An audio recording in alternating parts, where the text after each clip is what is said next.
And now we're going to be taking a look at some of the numbers behind the influx of refugees who are fleeing Syria. Let's look at some of the facts of the crisis. So, number of refugees, this is something we're looking at here. The Syrian civil war rumblings began in March of 2011. We can see there that's the low point in the number of people who are fleeing Syria, refugee status. And if we continue with this upward tick all the way to September of this year, we can see that some 5 million people have become refugees after the conflict in Syria.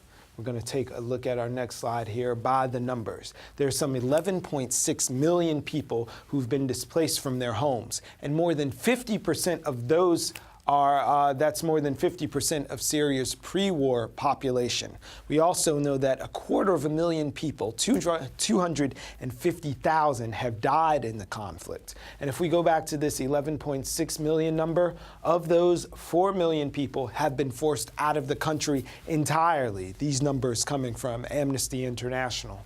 So, just where are those refugees going? Well, President Obama pledged to admit 10,000 Syrian refugees into the country by the end of September of 2016. We met and surpassed that goal. The goal was exceeded, and the refugee status was given to some 587 Syrians who are now settled in the U.S. 67% of that 12,000 number are women and children.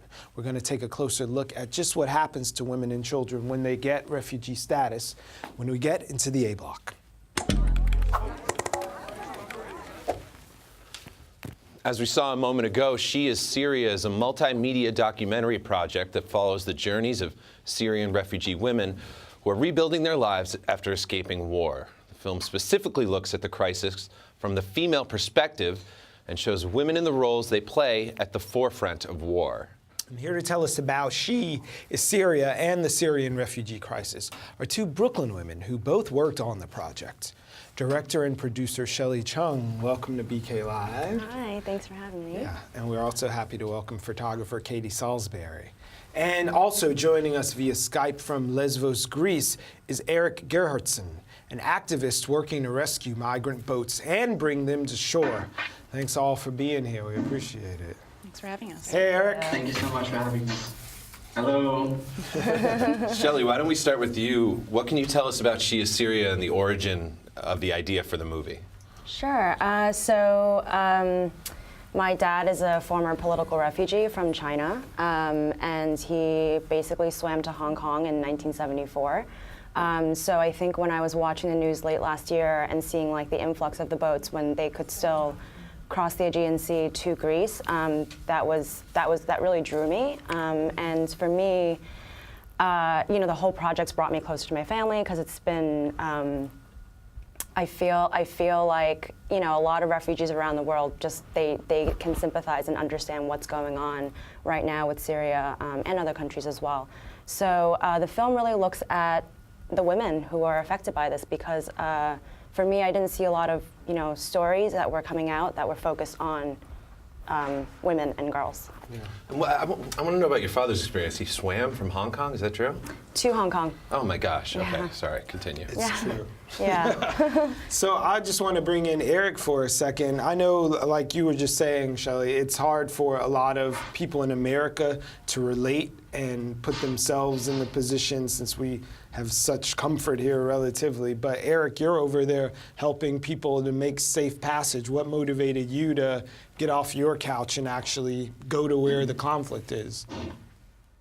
It's of course like a big step to take. I've been wanting to volunteer for a long time, but I would say the simplest, most easiest answer to that thing is just that I ask myself, if I was in their situation that the Syrian people are in right now, or every refugee that's fleeing from their country, how would I want someone to treat me the way if I was in their situation? And I found the answer pretty easy. That I would want someone to be there for me, to help me on the way and also to support me. So I just simply asked my question, if I was in their situation, how would I want to be treated by others? That's a good place to start from, I imagine. So, Katie, what was your experience as a photographer in the movie? Yeah, I mean, it was, I think for all of us, a really intense, kind of overwhelming experience to, when we were in Lesbos watching the boats come in, it's kind of chaos because you have people who've been sitting in the boats for maybe 3 or 4 hours in the cold, waiting to make it to the other shore and not knowing if they're going to get there safely. There's kind of a whole protocol of how people come off the boats, children first, then women, then men, and there's like tons of stuff that people have that are wet, people shedding like life jackets, shoes, making sure that their family members are okay. So it's a really kind of chaotic experience. And the whole time you're trying to like make sure that you're respectful, but also get the shots that you need. So it was definitely a very real experience. So there's been a lot in the news made about the number of people who are coming through and the way that different countries, and Greece in particular, are treating people coming in, saying, okay, we've been overwhelmed or we need more support. So what's the feeling like in Lesbos right now and in larger Greece about folks coming through? Have they sort of gotten a better handle on the flow of people coming in? Well, I think politically they only have a better handle because there's been kind of like a stop point. Like they signed an agreement March 20th, and then, after that point, like anyone who came in after would be sent back. So there's that process going on, but I think Eric can probably speak more about the situation on Lesbos now. I was there recently, but not, you really can't get into the camps unless you're like an official volunteer. Whereas before in January, earlier this year, it was much more lax, and because there was just so many people going through, and now it's not that the case anymore. And there's 60,000 refugees in Greece alone who are just stuck there. They can't move forward and they can't move back. Yeah. So Eric, how has the situation evolved from January until now? Oh, it's like night and day. Shelly says she has a really good point of view of the situation. Like back in the winter, in January and February, there's too much people moving, so the camps was pretty open. Anyone could come there and help out. Like that's what I did in December. I just came to the big Camp Moria where like the registration is happening, and I just bought water, food, and just helped out in the camp. But now, as the situation is more, under control in that sense, because there's less boats coming, even though they're still coming, and the people are stuck in the camps for many months.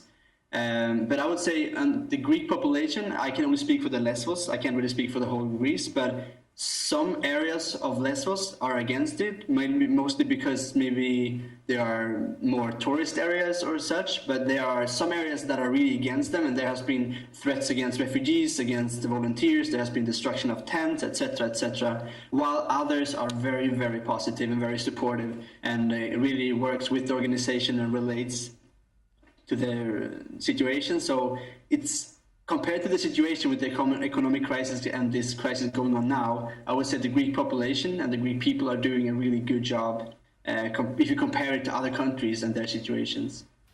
What are the issues that affect female refugees versus male Syrian refugees? I mean, so many things. If you get to the very basic level, hygiene, it's just a lot harder for women to use the bathrooms, and, if there are showers, to use showers, and, if they are wearing hijab, and they're covered, I mean, that makes it doubly hard. Safety is an issue. We met, when we were in Germany in January, we met a very young mom who basically was traveling alone with her child and pretended to be part of someone else's family so that men wouldn't bother her on the road. So just a lot of issues, I think. But yeah, safety is number one. So Katie, I just wondered something you touched on before about being there, but being respectful, but doing your job and getting the photos and getting things out. I think we all saw one of the reporters interceding and tripping people and stuff. So I wondered how you guys do balance that, to be there as witnesses, but also to not be gross about it. Yeah, I mean, I think you have a real sense of purpose when you decide to embark on a journey of documenting stories like this. So in that sense, you can't be shy about it. But I think that, these are people, these are their real lives. I think that was a thing that was so moving for all of us is that we met these people, we spent hours with them, we had conversations, we connected with them. They're just like us, and so, you know, you have conversations, and you know, you're very respectful, and you ask permission. It's not like street photography where you're just trying to get what you can get. It's really more about like meeting these people and understanding their stories. And I think that you know, some women were comfortable with it and some were not. There's a lot of women. Some of the most moving stories that we, you know, were able to sit down and listen to didn't feel comfortable being photographed, but we were able to have conversations with them. So I think there's a balance that you have to strike there. So what can you tell us about some of the stories behind those women? Do any stick out to you, or is there anything that comes to mind, these stories that you speak about? Yeah, I mean, Shelley mentioned one of the woman who was traveling with her young baby, and actually she told us a story of when she finally arrived in Berlin, her husband had gone first, and they were in separate refugee camps. And because of the government bureaucracy, she couldn't move to his camp so that they could live together. And she was, I think, like 21. She's so young. And you know, a new mother, and she basically decided, well, I'm going to sleep outside of his camp for a week until you let me in winter, in like freezing temperatures. And of course, after a week, they're like, okay, you can come and you can live with your husband. But I think the thing that stood out from a lot of the stories that we heard were the resilience of these women, also a sense of humor in some of the really horrible things that had happened to them. But because they had lived through that and they had survived, they could look back on it and see some of the humor in even the most horrible events that happened to them. So if you're not a documentarian or someone who can take photos or even get to Lesvos and help settle people on their way to something more safe, what can people in Brooklyn do to make themselves aware and even to help to ease some of the suffering that's happening with these refugees? For me, I think awareness. I mean, that's what the film is ultimately doing, just raising awareness and being compassionate, I think, is just so important. So posting about it or talking to your friends about it, anything, reading up on it, all those will help, I think. Is there anything else? Eric, what do you see as a way to kind of move forward in terms of mitigating this crisis? Is Eric still with us yet? Yes, I'm still here. Thanks. What do you think people should do in terms of, you know, moving forward with this crisis in terms of helping? You mean regular people, or like you mean the bigger politicians? Regular people. And throw in politicians too. I agree with Shelley. Very much is just awareness and this small stuff, like these small discussions you have around the table, maybe at the dinner table with friends. They might say some comments or some opinions. Just this small, that you have awareness and you know what's actually happening. But then there's also a lot of good, I mean, I know, for example, in US, there are a lot of organizations that are actually active here, and they gather clothes and stuff, and they send containers to Lesvos and Greece. So you can try to reach out and find some information about this and like be part of this project. Donate money is always helpful, and there has been many Americans coming here as well to volunteer. Like my organization, ERCI, have had plenty of Americans, amazing people that have done a great job. So yeah, be part of projects, donate money, volunteer yourself.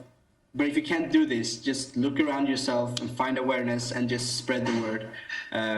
This small, simple step adds up to something bigger and greater. So get your fact and feel compassionate about this situation. So now to those politicians, it's become something of a political football here. We had some debates and a lot of talk about Syrian refugees and how many and how they're vetted, and there's people who are going to come into the country. Is there a political side to this that America should be investing in from your point of view there in Lesvos?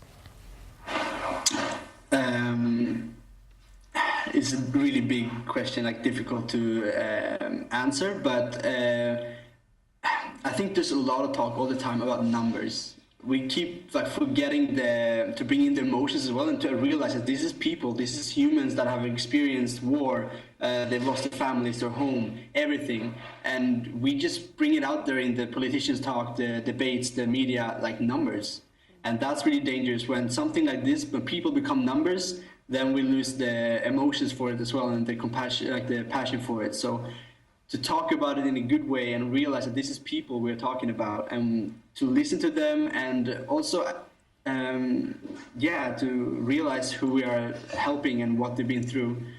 So for sure, I want to send it out to the American politicians to take your responsibility as a human being and bring up the human rights and defend them. This is human beings we're talking about, that we are all a part of this war. We are not, none is innocent, so we need to take our responsibility as human beings. Thank you, Eric. That's very well put. She Is Syria is the movie. Real quick before we go, where do people find out more about the film?